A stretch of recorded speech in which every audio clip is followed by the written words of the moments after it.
The Arab-Africa Trade Bridges Program, AATB, aims to promote and increase trade and investment flows between African and Arab OIC member countries.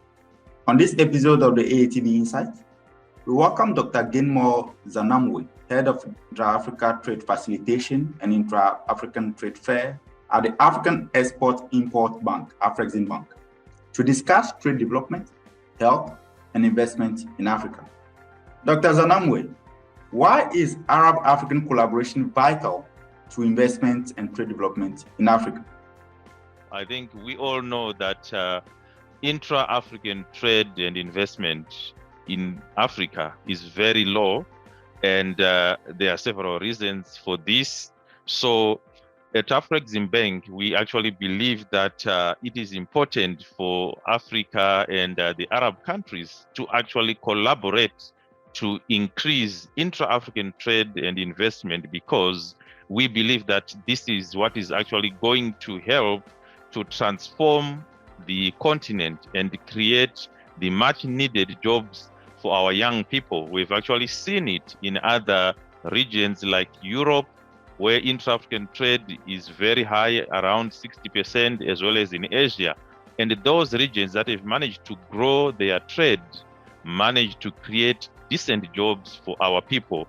And this is essentially what we are also trying to do in Africa. And with the entry into force and the operationalization of the African Continental Free Trade Agreement, I think this is the right time for us to actually step up our support to trade and investment. As you may be aware, the AFCFTA is also seeking to promote trade and investment. So this is actually a good opportunity for Africa to collaborate with its brothers and sisters in the Arab world to actually promote intra-African trade and investment, and also ensure that we use trade and investment to achieve our development objectives under Agenda 2063 to create the Africa we want and essentially trade our way out of poverty.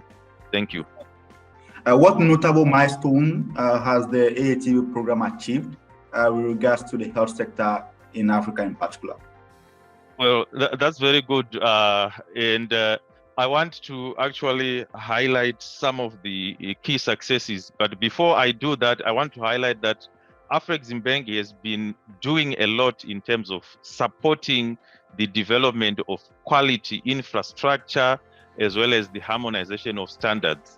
So when we actually were looking at the developments around COVID-19, we actually then decided to look back at what we had actually done in the area of quality infrastructure and harmonization of standards. We had just completed harmonization of standards in the automotive sector with our partner from Germany, working with the African Organization for Standardization, ASO.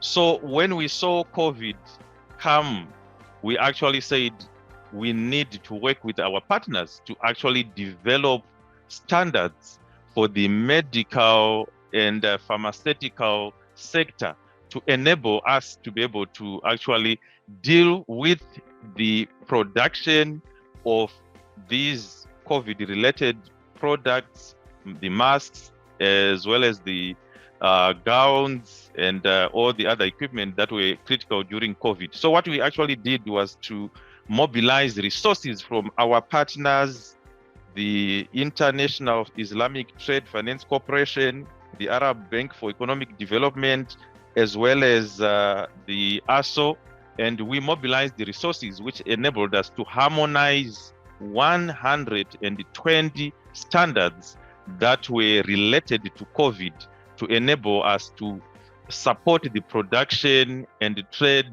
in COVID-related materials that I've just highlighted. We also, this is very important, used this as an opportunity to actually support the localization of production of not only pharmaceuticals and medical products, but we also used it as a lesson for the continent to actually start focusing on promoting regional value chains, developing manufacturing capacity in a number of areas. So I can tell you now today, we have gone beyond the harmonization of the COVID-related standards. We've now harmonized an additional 113 standards that are also going to help the medical and the pharmaceutical sector. That also includes the African traditional medicine-related standards. So these are some of the milestones we have achieved, and we are also in the process of harmonizing an additional 260 standards. You can actually see that we are on course to harmonize these standards. Dr. Zanamwe, listening to you, it is clear that partnership is playing a key role in the implementation of the AATB program. What role would you say that syndication and partnerships do have in meeting the goals of the AATB program, especially in the health and pharmaceutical sectors? Well, I think you probably may have realized already from what I was saying earlier on that without partnership, we would not have achieved what we've achieved in the harmonization of standards in the medical equipment and pharmaceutical sector. And we, as Afreximbank, we actually believe that partnership is the best approach to achieving our objectives, because we believe that on our own, we may be able to do certain things. But if we want scale, if we really want to cover many sectors, many standards, many countries, we really need to focus on identifying those partners that have got like-minded approaches to ensure that we focus on those objectives. That is why we reached out to the Arab Bank for Economic Development in Africa, our brothers in the International Islamic Trade Finance Corporation, to mobilize resources. Afreximbank put on its resources on the table. Then we used that to mobilize resources from other partners. Then we partnered with the African Organization for Standardization, ASO, to develop standards in this important sector. So I believe that this model that we have done on medical and pharmaceutical sector is a good partnership model that can actually be replicated in other sectors. And this will help us to actually see the AFCFTA properly implemented through the partnership approach, where you can actually mobilize financial resources to be able to implement a number of activities under the AFCFTA. And I can actually highlight that we still have a long way to harmonize standards. Just to give you the perspective, the EU has managed to harmonize more than 15,000 standards. In Africa, we probably have harmonized just less than 2,000 standards, and we are looking at harmonizing close to 4,500 standards.